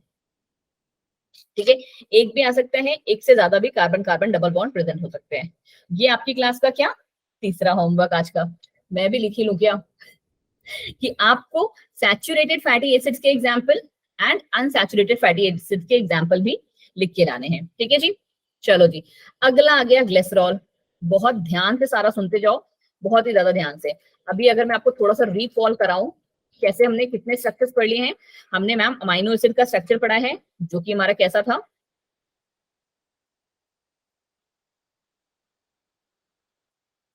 ये। ठीक है, ये हमारा अमाइनो एसिड का स्ट्रक्चर था मैम। फिर हमने किसका पढ़ा, अभी फैटी एसिड्स का पढ़ा। फैटी एसिड्स में हमने मैम 2 तरीके के सीख लिए, बट फैटी एसिड्स का जनरल कैसा है, R COOH, ये किसका है मैम? फैटी एसिड्स का।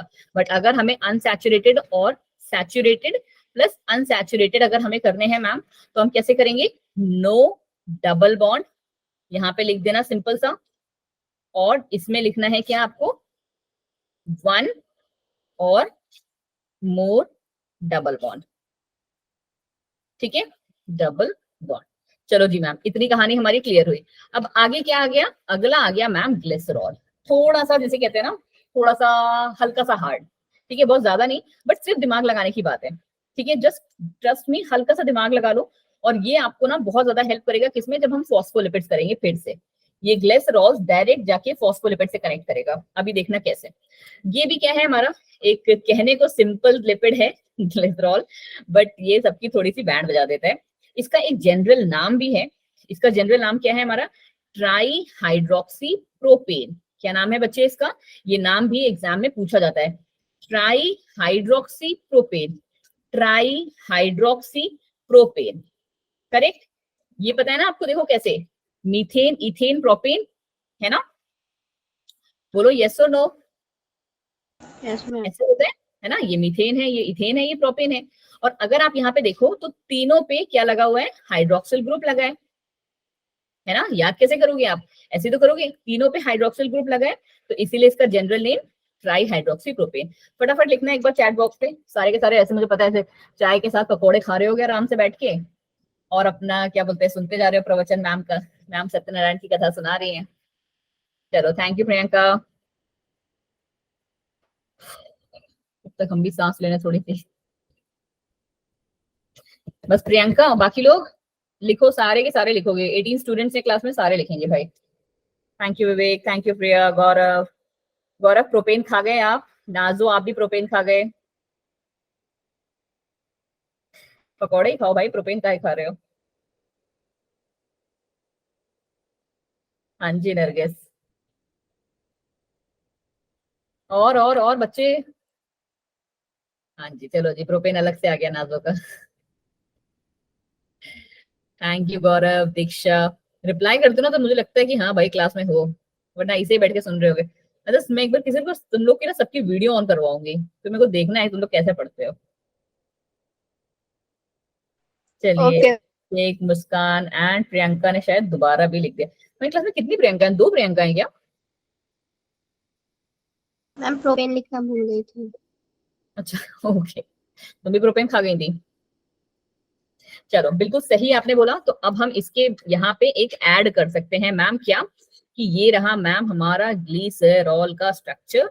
एंड ग्लिसरॉल का स्ट्रक्चर अब हम बना सकते हैं CH2OH, CHOH। बैलेंस भी तो करना है ना हमें, CH2OH। कोई भी गलती है इसमें? No ma'am. यहाँ 2 लगा दूं? No ma'am. हाँ, बैलेंस ही खराब हो जाएगी मैम। चलो जी, बिल्कुल सही बात है कि ये हमारा CHOH रहेगा। चलो जी, तो हमें इसका स्ट्रक्चर पता चल गया, नाम भी हमें याद हो गया है मैम, थैंक यू। चलो, many lipids have both glycerol and fatty acids. बहुत सारे जो हमारे लिपिड्स होते हैं उनमें ग्लिसरॉल भी है और फैटी एसिड्स भी है। ठीक है, अभी आपको समझ में आएगा कहाँ पे किसकी बात कर रही हूँ मैं एग्जैक्टली। ठीक है, here the fatty acids also are, sorry, fatty acids are found esterified to the glycerol. क्या मतलब हुआ मैम कि फैटी एसिड्स जो हैं वो इस्टरीफाइड हैं, किसके साथ? ग्लिसरॉल के साथ। अच्छा, आप लोगों ने एक वर्ड सुना होगा, केमिस्ट्री का ही है, इस्टरीफिकेशन। सुना है? Yes ma'am. क्या होता है ये? Yes ma'am. मैम ये एस्टर बनाते हैं इसमें। क्या करते हैं? एस्टर प्रोड्यूस करते हैं। विवेक आप बताओगे और थोड़ा सा ज्यादा? मैम इतना ही जानता, मैम एस्टर बनता था जिसमें से स्मेल आती थी अलग अलग। मैम, देखिए, हाँ जी प्रेम। मैम इसमें ना हमारा जो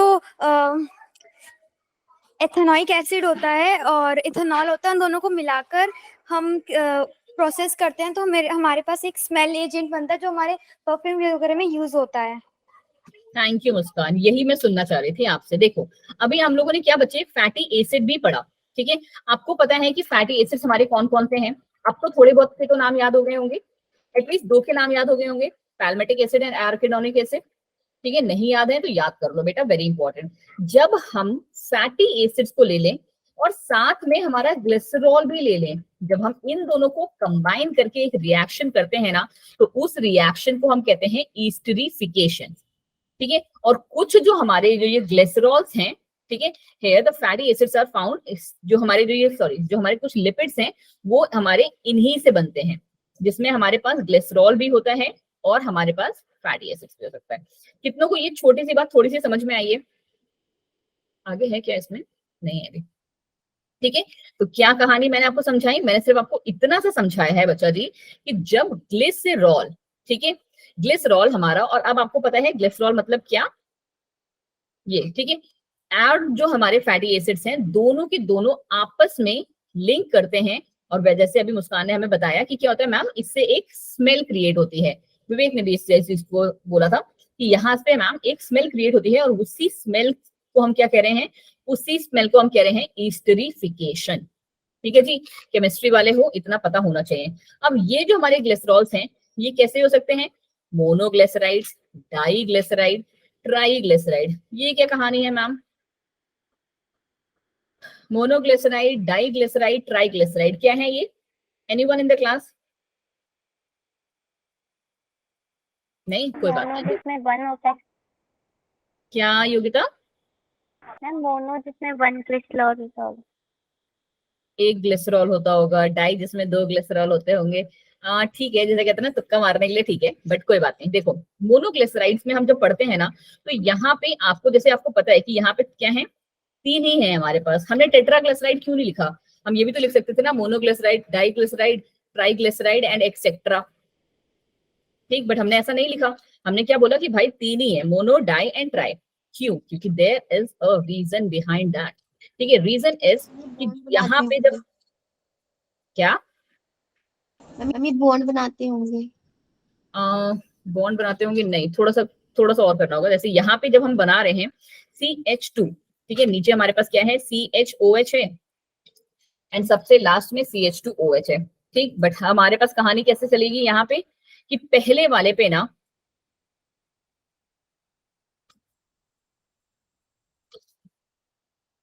तो ये क्या है हमारे पास, मोनोग्लिसराइड। सिंगल वाली चेन पे, सिंगल चेन जब हमारे पास यहाँ पे देखने को मिलेगी तब एक पहली कार्बन पे, या किसी भी कार्बन, मोस्टली पहली कार्बन होती है, ठीक है, पहली कार्बन पे अगर हमें एक चेन लाइक स्ट्रक्चर दिख रहा है तो दैट इज योर मोनोग्लिसराइड्स के एग्जांपल्स। ठीक है, अब आप, मैं आज इतने सारे एग्जांपल दे दूंगी ना तुम सब पगला जाओगे। कोई बात नहीं, ये कल देंगे अब, ठीक है। अब अगर हम डाइग्लिसराइड्स की बात करें तो डाइग्लिसराइड्स कैसे होते होंगे मैम? CH, फिर साथ में, ये कितना भी लंबा जा सकता है, ये हमारे डाइग्लिसराइड्स का एक बेसिक स्ट्रक्चर मैं आपको बता रही हूँ। ठीक है, और अब अगर हम ट्राइग्लिसराइड की बात करें,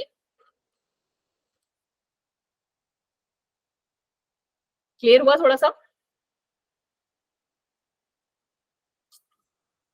यस मैम। हल्का सा क्लियर हुआ? मोनोग्लिसराइड मतलब क्या, डाई मतलब क्या, ट्राई मतलब क्या?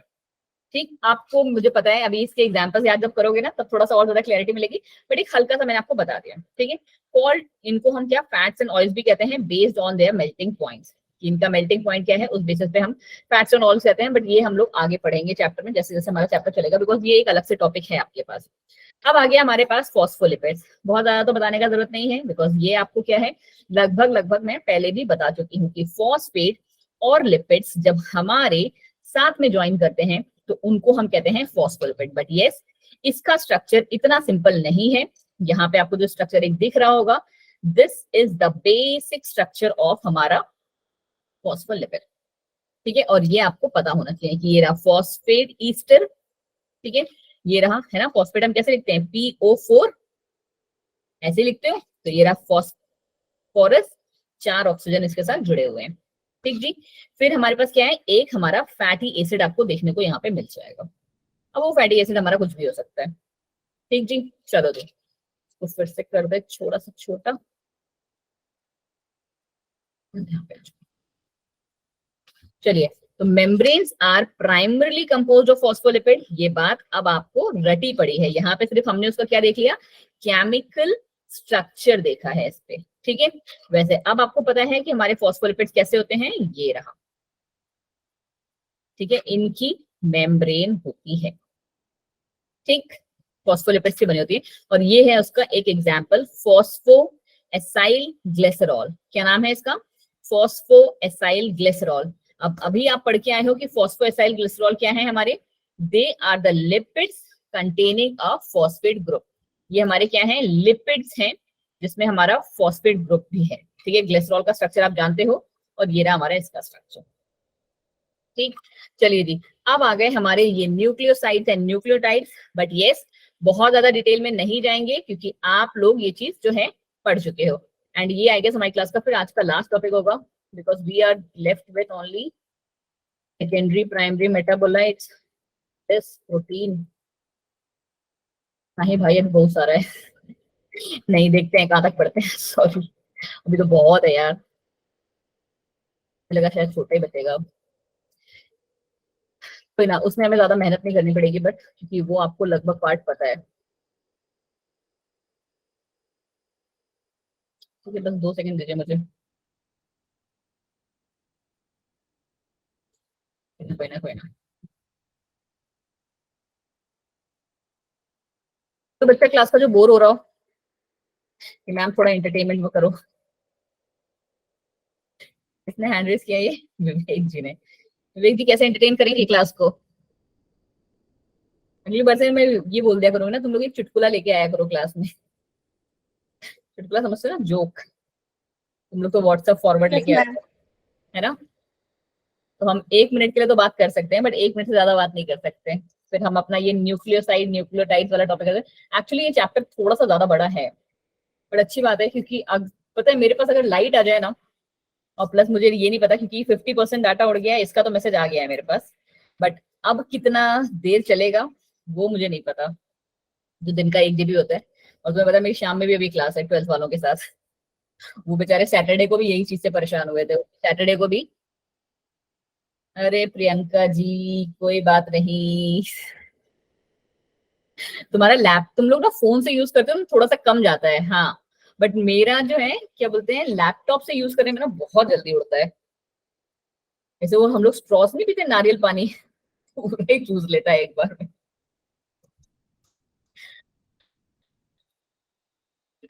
चलिए जी, अच्छा अभी तक सही से बताना, सब कुछ समझ में आ रहा है, थोड़ा सा क्लियरिटी मिल रही है आपको, यस मैम। है ना। देखो मुझे पता है कि ये चैप्टर टफ है, ठीक है, नो डाउट टफ है, भले 3-4 क्वेश्चन ही आते हैं हर साल इससे, बट आप नहीं कह सकते 3-4, क्योंकि ना इस चैप्टर का डायरेक्ट लिंक है हमारे आगे जब 12th पढ़ोगे ना उन वाले चैप्टर से, बहुत बहुत बहुत ज्यादा डायरेक्ट कनेक्शन, ठीक है। अगर मैंने ही आपको पढ़ाया तब तो हम साथ में करेंगे ही, बट अगर किसी ने पढ़ाया ना, तब उस मोमेंट पे भी आप जाके ना रियलाइज करोगे कि यस यार, अंजलि मैम ने ये बात हमें पढ़ाई थी, हमें याद है। आई होप सो, याद है वाले पे मैं गारंटी नहीं कह सकती। चलो जी, आ जाओ जी, न्यूक्लियोसाइड्स एंड न्यूक्लियोटाइड्स। कौन सा बच्चा है क्लास में जो मुझे बताएगा न्यूक्लियोटाइड्स क्या होते हैं, मेरा प्यारा बच्चा, न्यूक्लियोटाइड्स क्या होते हैं। विवेक जी, अगर अब आप ऐसे खान शांत होकर बैठे ना तो मार पड़ेगी आपको। विवेक सीरियसली नहीं पता है आपको, योगिता, तुम लोग क्लास में भांग वांग खाते तो नहीं घुसे थे सही सही बताना मुझे। मैम न्यूक्लियोटाइड में नाइट्रोजियस बेस और शुगर और फॉस्फेट का ग्रुप होता है। विवेक,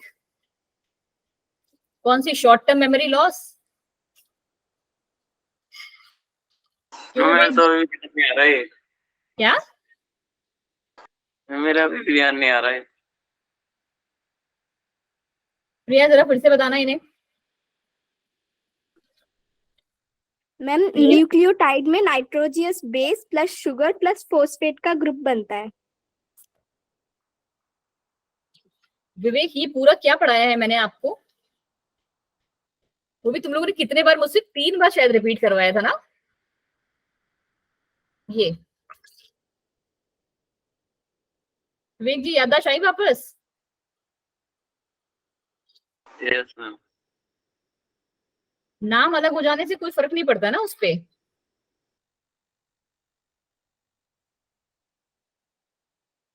वैसे आपसे ये उम्मीद थी नहीं मुझे। चलो जी, कोई नहीं, कभी कभी होता है ऐसे। Very good Priya, seriously. And Yogita, आपको क्या हो गया?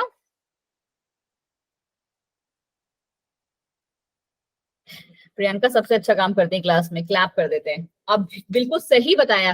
तभी तो मैं आपसे कह रही थी कि न्यूक्लियोटाइड्स को ज्यादा पढ़ने का जरूरत नहीं है, क्योंकि हमने पढ़ लिया है।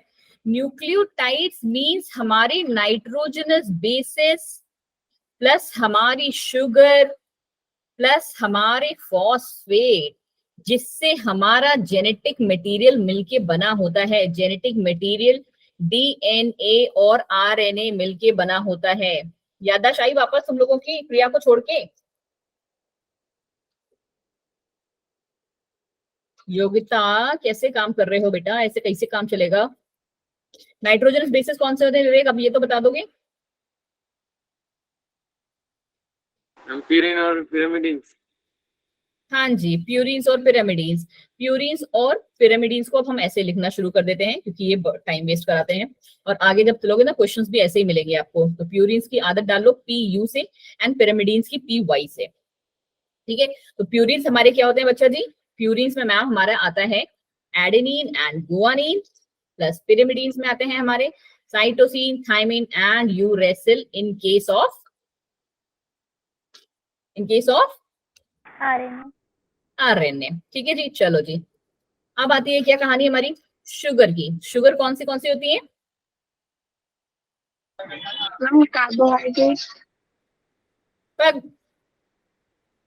डीऑक्सीराइबोज और राइबोज। हाँ, न्यूक्लियोटाइड्स के रेफरेंस में बतानी है बच्चे। Deoxyribose and ribose sugar. Varsha, अब आप बताओगे डीऑक्सी किसमें होती है और राइबोज किसमें होती है? मैम डीएनए में और आरएनए में। डीएनए में और आरएनए में। ठीक है, अब ये है हमारा फॉस्फेट। ठीक है, फॉस्फेट तो दोनों में कॉमन ही होता है। फॉस्फेट का भी स्ट्रक्चर देख लो कैसे बनेगा। ये एक साइड से डबल बॉन्ड और बाकी सारे ऑक्सीजन ऑक्सीजन, तब ये नेगेटिव रह जाता है। एक साइड भी यहाँ से पॉजिटिव हो जाएगा, बाकी ये दोनों नेगेटिव ही रहते हैं। ठीक, अब आगे क्या? तीसरी कहानी। ये आपको पता चल गया कि न्यूक्लियोटाइड्स क्या हैं, करेक्ट। अब अगर आपने एक और वर्ड देखा होगा, क्या लिखा था उसके पड़ोस में? क्यों, न्यूक्लियोटाइड्स के पड़ोस में क्या लिखा हुआ था? हमने एक वर्ड पढ़ा था मैम न्यूक्लियोटाइड्स के पड़ोस में, न्यूक्लियोसाइड्स। ठीक है, पढ़ा था ये न्यूक्लियोसाइड्स। जस्ट देखो नीचे लिखा हुआ है उसके। तो न्यूक्लियोसाइड्स क्या है? अब चलो मैं एक हिंट दे देती हूँ, इनमें से कोई एक चीज गायब हो जाएगी हमारे पास।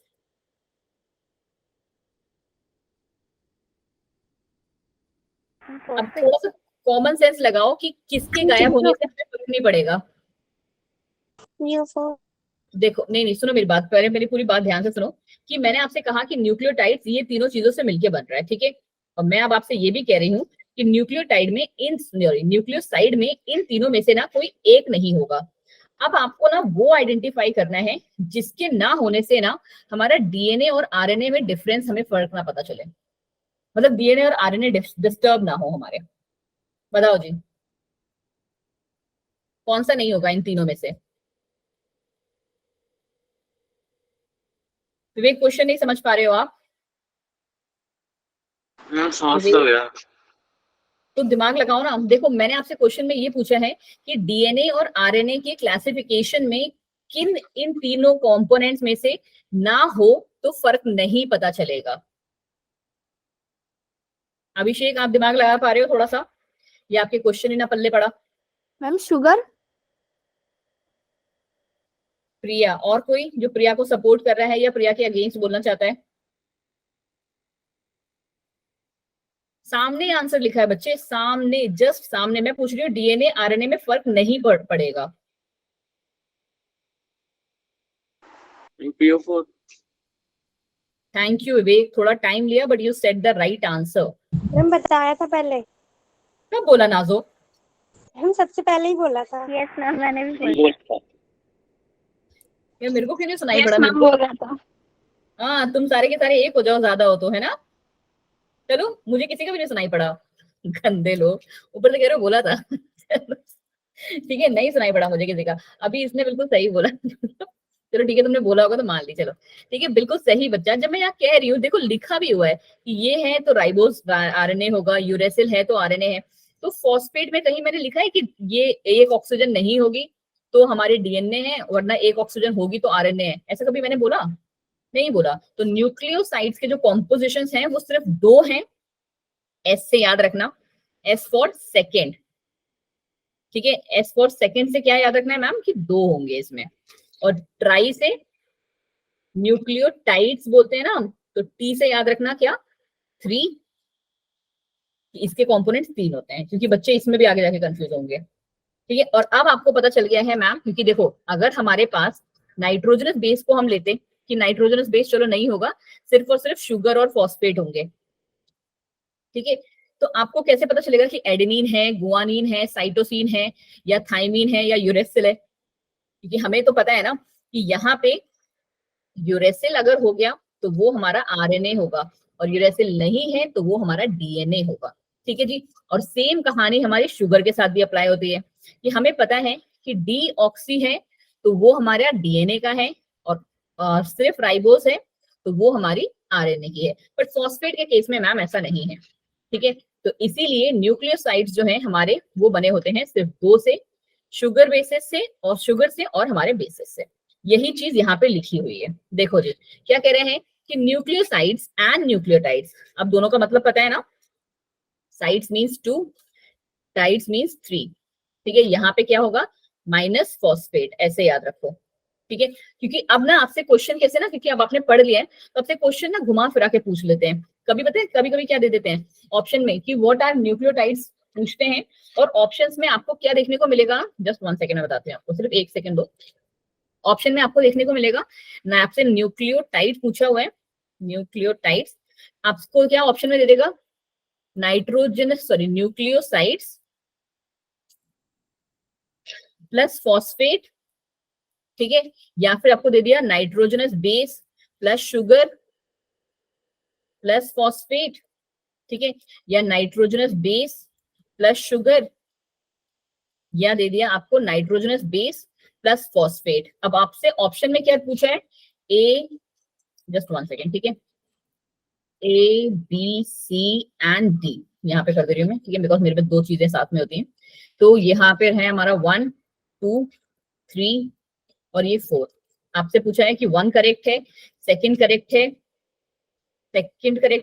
थर्ड करेक्ट है, या फिर फोर्थ में आपको दे दिया 1 एंड 2 दोनों करेक्ट है। तो अब आप आंसर बता पाओगे कि कौन सा करेक्ट है? Ma'am D.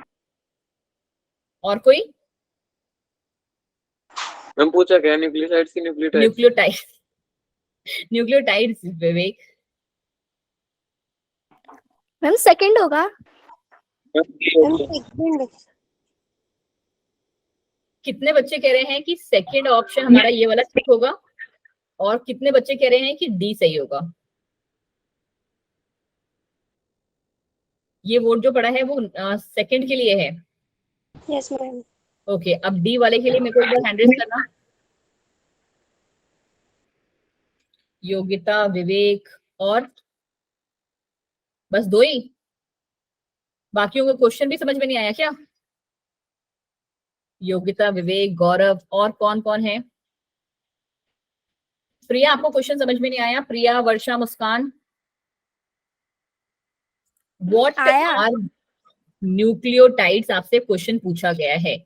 आपको ऑप्शंस में दिए हुए हैं nucleosides plus phosphate, nitrogenous base plus sugar plus phosphate, या nitrogenous base plus sugar, nitrogenous base plus phosphate. अब इनमें से कौन से ऑप्शन सही हैं? क्या सिर्फ 1 सही है, क्या सिर्फ 2 सही है, या 3 सही है, या 1 एंड 2 दोनों सही हैं?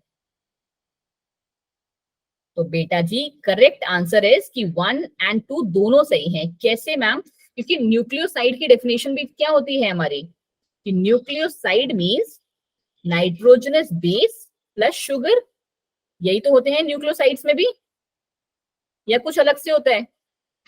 अभी हम लोग पढ़ के हटे हैं ना कि न्यूक्लियोसाइड्स में क्या नहीं है, फॉस्फेट नहीं है। तो अगर हम न्यूक्लियोसाइड को फॉस्फेट दे दें तो क्या वो न्यूक्लियोटाइड नहीं बन जाएगा?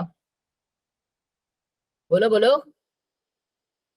बन जाएगा Yes, ma'am. बिल्कुल बन जाएगा, ठीक है। तो यही चीज है यहाँ पे, ठीक है। तो ये हमारे दोनों क्या है, nucleosides and nucleotides are closely involved in preservation and transmission of the genetic information, ठीक है। ये दोनों के दोनों क्या करते हैं, जेनेटिक इन्फॉर्मेशन को ट्रांसफर करते हैं।